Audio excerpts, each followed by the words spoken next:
So Ashtavakra said, give up desire, which is the enemy. Give up prosperity, which is born of mischief and good works. Be indifferent.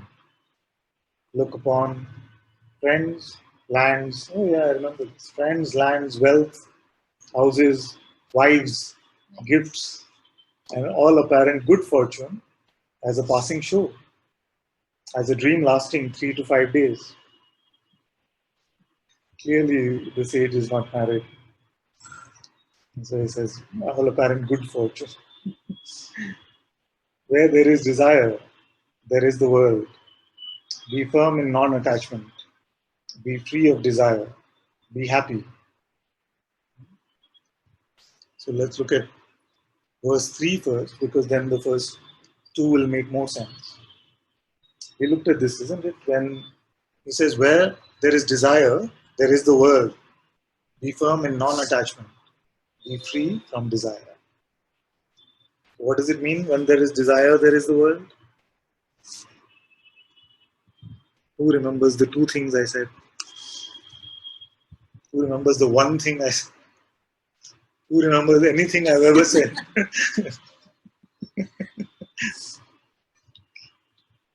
So the first thing I said was that this term desire, that desire creates the world, can be looked at in two ways. The first way is the larger picture, where we say that there must have been an urge, a desire, a primal desire, a primal urge in awareness, the self itself. This primal urge to experience itself as if it is something manifest, as if it is something existent, which led to this I then playing as I am. The minute I am, there is the world. Except in the rare states of some meditation, that there is I am, but there is no world. Mostly, when there is I am, there is the world. So this primal urge, this primal desire, at one level has been called this creator, the creation of the world, has been said to be the cause of creation. I wanted to experience myself in this way, in an existent way. I am, and then because I am, then I am everything. When I am manifesting myself, then that which is everything manifests. So therefore, all colors, all shades have to manifest. There is actually no way around this. Just like white has to disperse into all the colors, in the same way consciousness disperses into all its shades. And if you truly understand this, if you truly get an insight about this, then this question about why something has to happen in the world or other things, why do good things happen to bad, why do bad things happen to good people and good things happen to bad people, these questions will start to reveal themselves from that insight. It will never make sense personally, but when we look from the perspective of existence, only then can these kind of things make more sense. What is revealing itself is that consciousness plays as everything, in all shades, in all qualities, in all attributes. There is only consciousness. So this is the first. Desire creates the world. The second is the desire which is part of the 3Ds. The 3Ds of the ego. What is it? Duality, desire, and duations. Which make up our so-called individual representation, our ego, our sense of identity. So only when this D is there. What is the basis of this desire? It means that there must be something which is already not me. Only that I can desire. If it is already me, how can I desire it? Or if I am everything already, is it possible for me to desire it? So desire must come as a result of a belief that there is a separate me, which is separate from some other object or some other creation, and I must have that. I want that. So then this me and the world, this is what I asked you, isn't it? Is there ever this appearance without this duality of me and other, me and the world? This inherent play of duality in this existence seems to play out always. So the creation of the world, if you have no desire, and even greater, if you have no sense that there is a separation, there is not a world which is apart from myself. All is my own consciousness, my own being, my own existence. And there are no battles to fight. There is nothing to win or lose. There is no lack. There is no bondage. There are no two.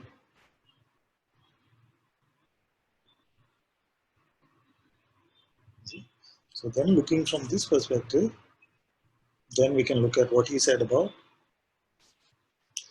look upon friends, lands, wealth, houses, wives, gifts, and all apparent good fortune as a passing show, as a dream lasting 3 to 5 days. Where there is desire, there is the world. Be firm in non-attachment. Be free of desire. Be happy.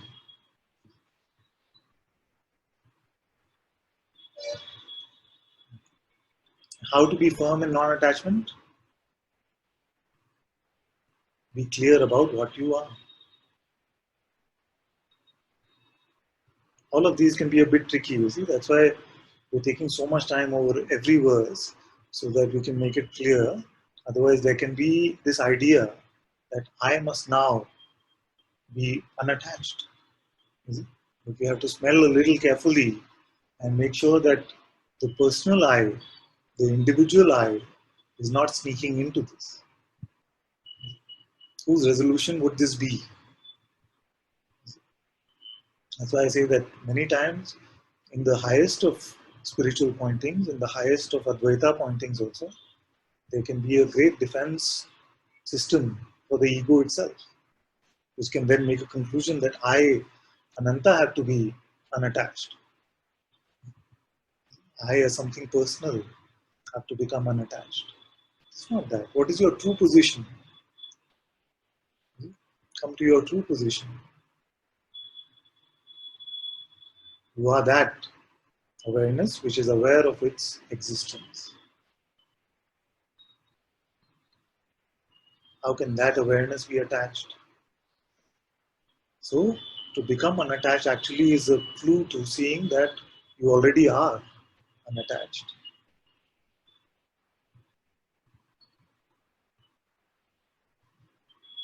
If you go back to the blue cat for a minute, so they say the blue cat should not be attached to the milk. Is it? And if you believed yourself to be the blue cat all this time, then you will take that instruction from the perspective of the blue cat. Ah, I will not, it will come, it will pull me, but I will not be attached to the bowl of milk. Is it? I'm not referring to the blue cat at all. I'm referring to you, which is beyond attachment and detachment.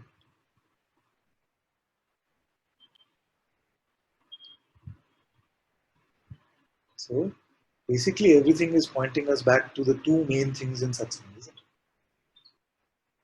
The two main things in satsang are recognize what your reality is,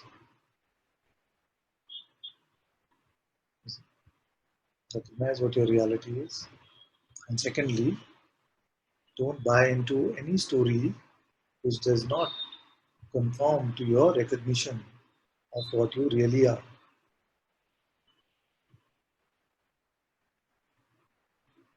Don't buy into any story which is not true, simply put. Not true means not true about your reality.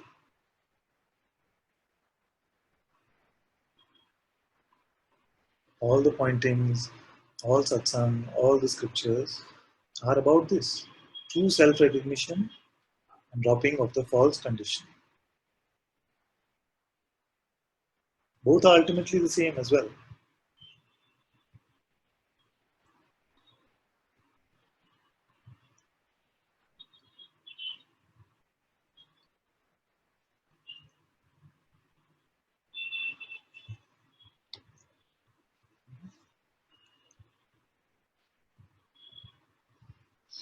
Be firm in non-attachment, be free of desire. I made it simpler for you. Just don't believe your next thought. And all this happens on its own. Bondage and desire are the same. Destroy desire and be free. Only by detaching from the world does one joyfully realize the self. Now, there's a beautiful clue in this. Why did the sage add the word joyfully? Because the usual objection to not being attached to the world is that it can feel like I will have a very insipid, robotic life. If I give up my attachment to the world, then it can seem like my existence will become robotic, it will become so plain. That's why the sage said, very strategically, put the word joyfully there. Because no sage has ever reported that my experience has become so insipid and robotic. Why? In fact, when you come to the presence of a sage, you find yourself inexplicably coming to so much joy. So much joy comes to you. How can it come from that which is itself so joyless and insipid?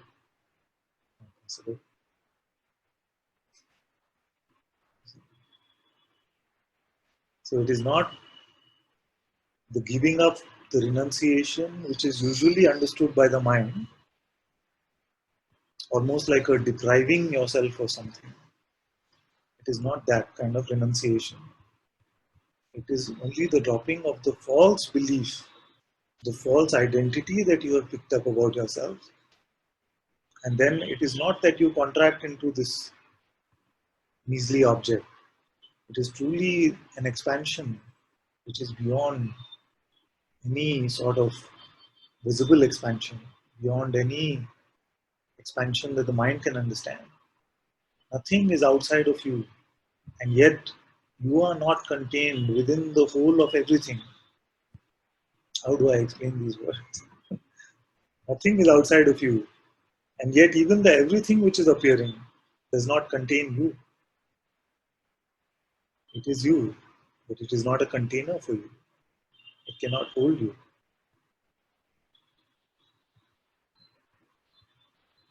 That much magnificence is there in your discovery about yourself.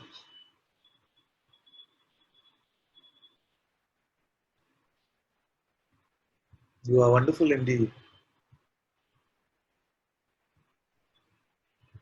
Can you handle this wonder about yourself? Only if you don't try to contain it. Only if you don't try to make a limitation about it.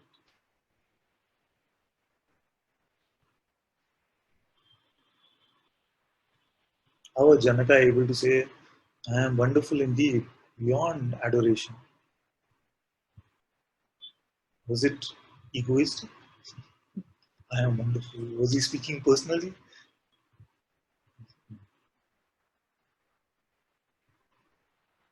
Because he was talking about you. I am always only talking about you. You are talking about yourself, actually.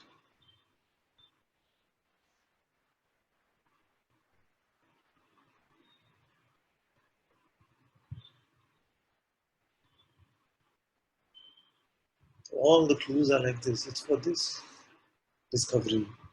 It is magnificent, beyond magnificent. The discovery of the self.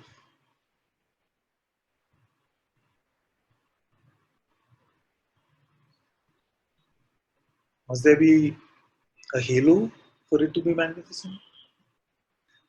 Must there be some great sugary, blissful feeling for it to be magnificent? No. Just in the naturalness of what is. Already you are wonderful.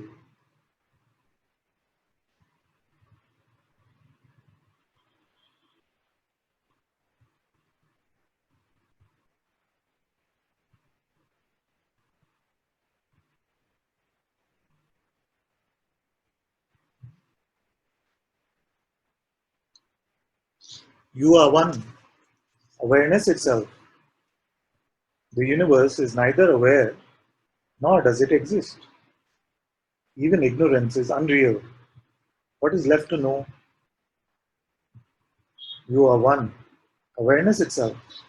The universe is neither aware nor does it exist. Even ignorance is unreal. What is left to know? So the first part, you are one. Awareness itself. Is this the recognition from all the inquiry, from being in satsang, from the contemplation, from finding out who is that which witnesses even my existence? So this one awareness. This is your discovery.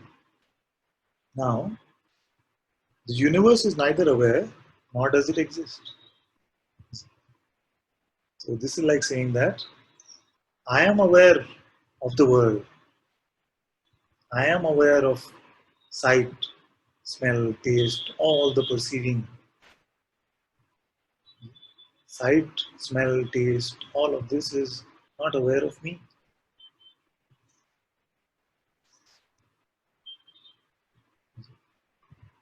So you are aware of the dynamic aspect. Awareness is what you are. Knowingness is what you are. You are aware of the world. He says, neither does it exist. Why? Because he means now neither is it real. Real in what way? According to his own definition, which is that it must be unchanging. What is your experience of the world?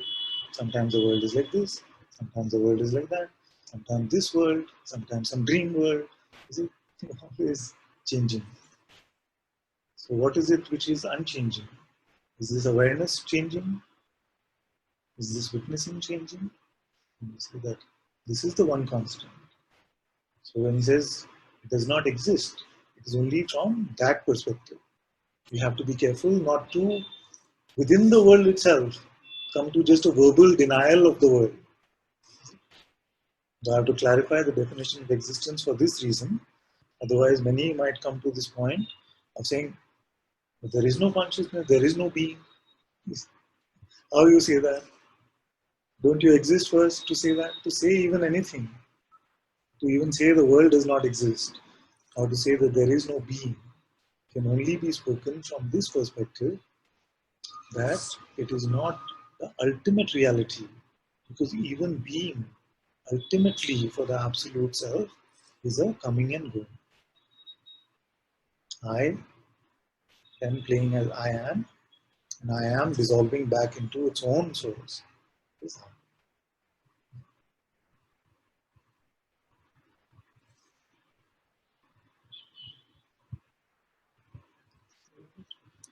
Even ignorance is unreal. Ignorance is unreal. Which means that even this, from this definition, of course, is coming and going. That's why many times we say that even if you identify as if you are something personal, you identify as an ego for millions of lifetimes. It doesn't ultimately matter.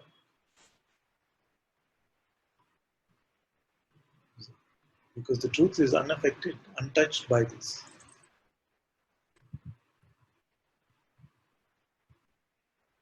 It never really happened. It can never really happen that the real became the unreal. The ego never was born. It was just a play of consciousness, a disguise of consciousness, a mask of consciousness.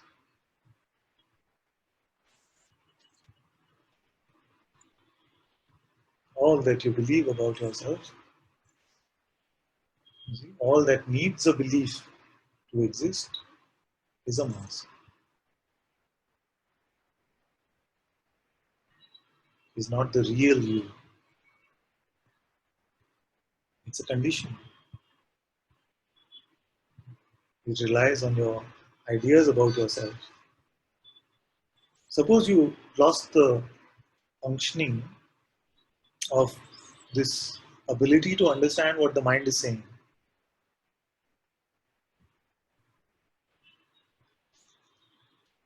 Somebody should make a movie like that.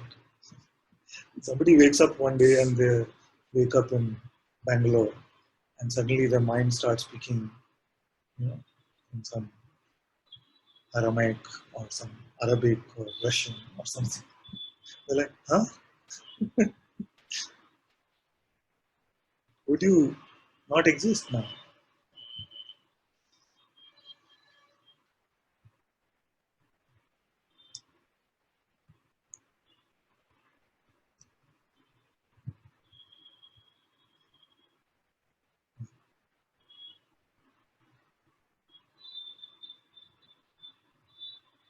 Of course, your outward appearance might seem very strange to most others who come across you. It's not about the outward appearance, is it? What has fundamentally changed for your reality?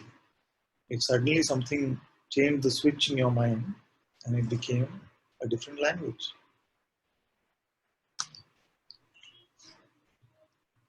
Attached as you have been to kingdoms, sons, wives, bodies, pleasures, life after life, still they are now lost forever. Attached as you have been to kingdoms, sons, wives, bodies, pleasures, life after life, still they are now lost forever.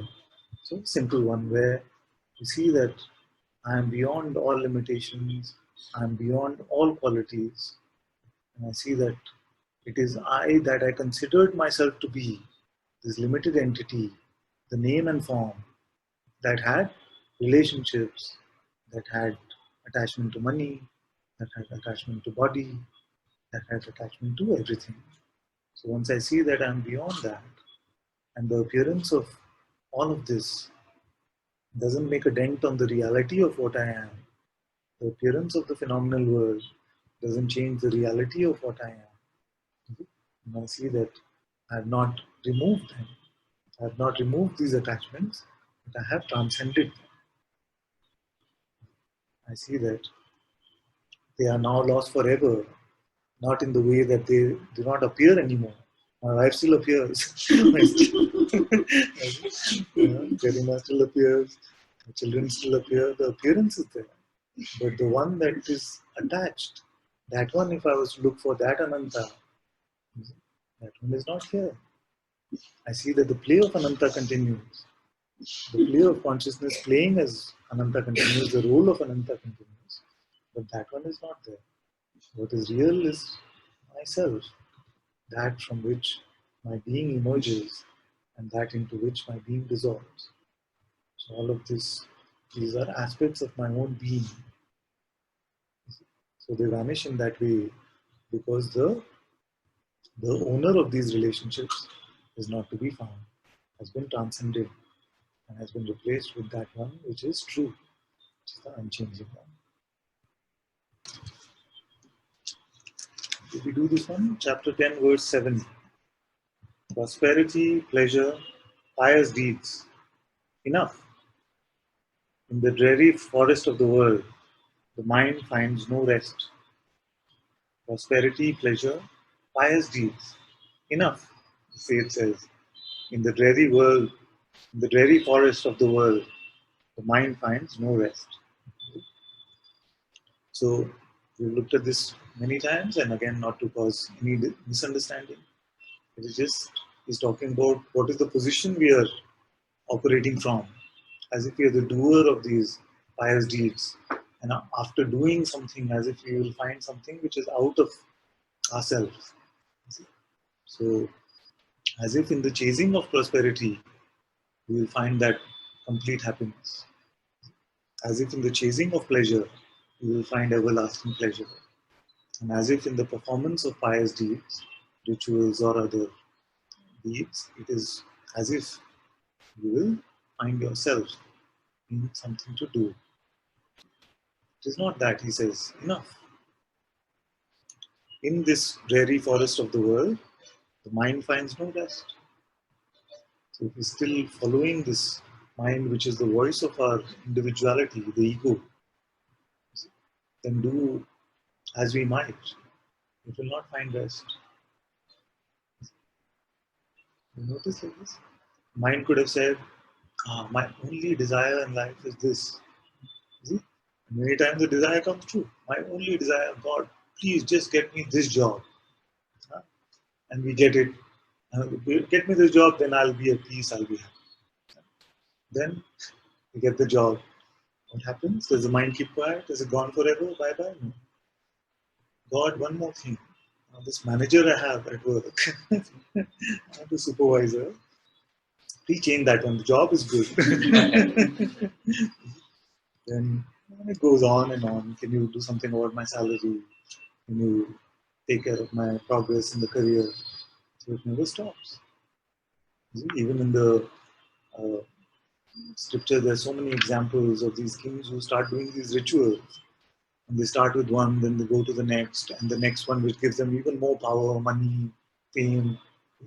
And then they do all kinds of rituals. Ashwamedh. Ashwamedh. Where they send a horse out, see? And they're praying at the same time. They're doing the yajna, they're praying to all the gods, and the horse is running. And all those territories where the horses ran, if it goes unobstructed, if no other king or nobody else in those kingdoms stops them, then those territories are under you. They become part of your kingdom. So it never ends. I'm sure if they had access to planes and things, they would have sent planes out. If it doesn't get shot down, then it's mine. So there is no end to this. So this is what the sage is trying to say. He is not saying that any of these things by themselves are bad. So we are not to create aversions to prosperity or to pleasure or to pious deeds. But if we have the idea that doing of something will get me to the self. I keep taking Adhya's example sometimes where very beautifully he said once, where does the shoe have to walk to become a shoe? So we can apply that, isn't it? Does the shoe have to become more prosperous to be a shoe? Does it have to find more pleasure to be a shoe? Does it have to do some rituals, some walking, as Adhya said, to become a shoe? It already is. So this is what? Self-realization, self-recognition. What is it that I am? Prior to all of this, and prior to all my conditions about myself, what is it that I truly am? And is there something that I am? So what he said. Then verse 8, for how many lifetimes have you done hard and painful labor with body, mind and speech? It is time to stop. It's quite conclusive. How many lifetimes have you done hard and painful labor with body, mind and speech? What are our active and Indian spirituality? These are called the active organs in a way. So body, mind and speech. Where have they got us? For how many lifetimes will you try to find this eternal happiness in these kind of actions? Why don't you stop? And when to stop? It is time now. Now is the time. Just for this one moment. Ashtavakra didn't say time to stop just for this moment. I'm adding that to make it easier for you. Because I know otherwise the mind can come with a lot of fear. If I stop all this, what will happen to my life? So, can we start with at least one moment? Can we give our utmost attention to ourselves for just this one moment, irrespective of what the mind might be saying?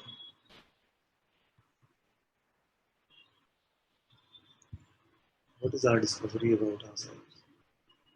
Don't jump to a mental conclusion too fast.